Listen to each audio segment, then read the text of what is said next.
This is Copper 90, and these are the top 10 referee fuck-ups. At 10, it's the Liverpool vs Everton final whistle goal. An absolute howler from Graham Poll to kick off proceedings.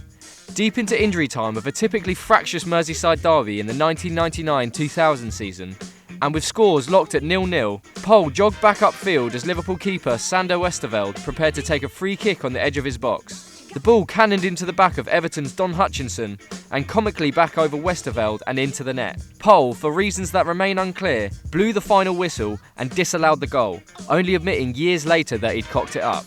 At 9 is Chelsea vs Barcelona. On the final whistle of this Champions League semi-final second leg tie in 2009 at the Bridge, Didier Drogba ran onto the pitch and threw his toys, bottle and blanket out of the pram and in the direction of Norwegian ref Tom Rebo. The reason? Chelsea felt they should have had 6 penalties, and while you could argue about a couple, 4 of them did appear to be absolutely nailed on. Barcelona then went on to win the Champions League against Manchester United in Rome. At 8 is GAZZA's yellow card banter. Paul Gascoigne's time at Rangers is remembered for many things, namely title-winning hat-tricks, hiding fish behind the panels of teammates' cars, and, on that one occasion, being booked for booking a ref. Dougie Smith, suffering a sense of humour bypass of third season Mourinho proportions, failed to see the funny side when GAZZA picked up the yellow card he dropped and waved it at him with a massive smile on his face. You can imagine what the iBox crowd sang when he then grimly booked GAZZA for his cheek.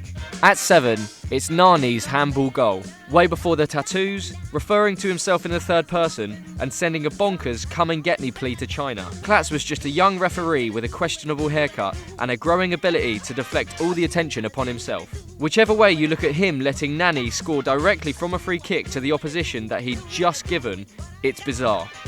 With Aurelio Gomez flapping around like an octopus in the desert and Harry Redknapp on the verge of collapse, Mark Clattenburg just shrugged his shoulders and allowed the goal, claiming he'd waved play on. He hadn't. At 6 is Henry's infamous handball. The history books will show that this is the moment the halo slipped off Saint Thierry Henry's head and strangled the hopes of a nation.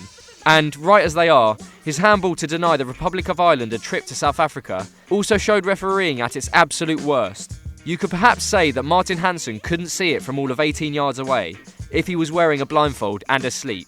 But for his assistant who had a clear view from the touchline to also miss it is laughable. At number 5 is Lampard's disallowed goal. England were awful in the 2010 World Cup. The players were bored, Capello acted like a headmaster on a GCSE field trip to the wilds of Wales, and they got legged all over the place in losing 4-1 to Germany in the first round of the knockout stages. Still, with the score at 2-1 just before half-time and England rallying, Frank Lampard leathered a long ranger that smashed down off the bar and landed so far over the line it was impossible not to blow the whistle. Not for Uruguayan ref Jorge Larionda though, who simultaneously waved play on and started the campaign for goal line technology. At 4 is the hand of God. Diego Armando Maradona was, and is, a lot of things.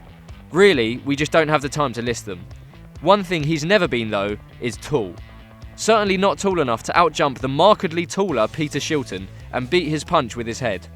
Tell that to Ali bin Nasser, who was presumably so overcome with religious devotion to El Diego that he managed to miss one of the most blatant acts of cheating of all time, claiming his eyesight had been affected by a hemorrhoid problem, further compounding the piles of misery suffered by the England team.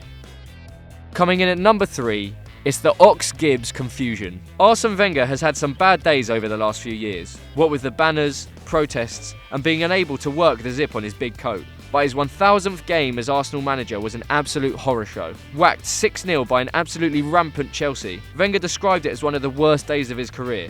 And we're sure Andre Mariner counts it as one of his, but for different reasons. Kieran Gibbs and Alex Oxlade-Chamberlain look nothing alike, yet when Mariner sent off Gibbs for the Ox's handball, he carved himself a niche in history. Presumably, he's deaf as well as blind, as the Ox actually told him that he'd done it, and it didn't make an ounce of difference. At 2, it's Graham Poll's 3 yellow cards. Graham Poll had actually been tipped as a contender to referee the 2006 World Cup final before the tournament started, but after this game, he was never really taken seriously again. Not only did he miss several blatant penalties, he actually managed to book Croatia's Josip Simonic 3 times before finally sending him off.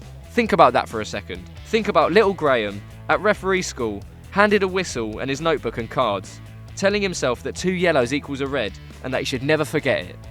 Unbelievable. And at number 1, it's the Watford Reading ghost goal. No matter how many times we watch this, we still can't believe that the now infamous ghost goal was given. Stephen Hunt sends over a corner, John Eustache gets a thigh to it, the ball is swept across the line a full 3 yards away from the goal and post.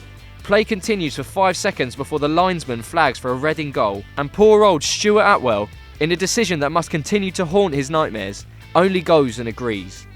Adi Borthroyd's explosion in the Watford dugout is worth the entrance fee alone.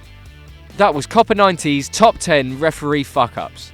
Let us know in the comments what your favourite referee fuck-up is, and don't forget to like, share and subscribe.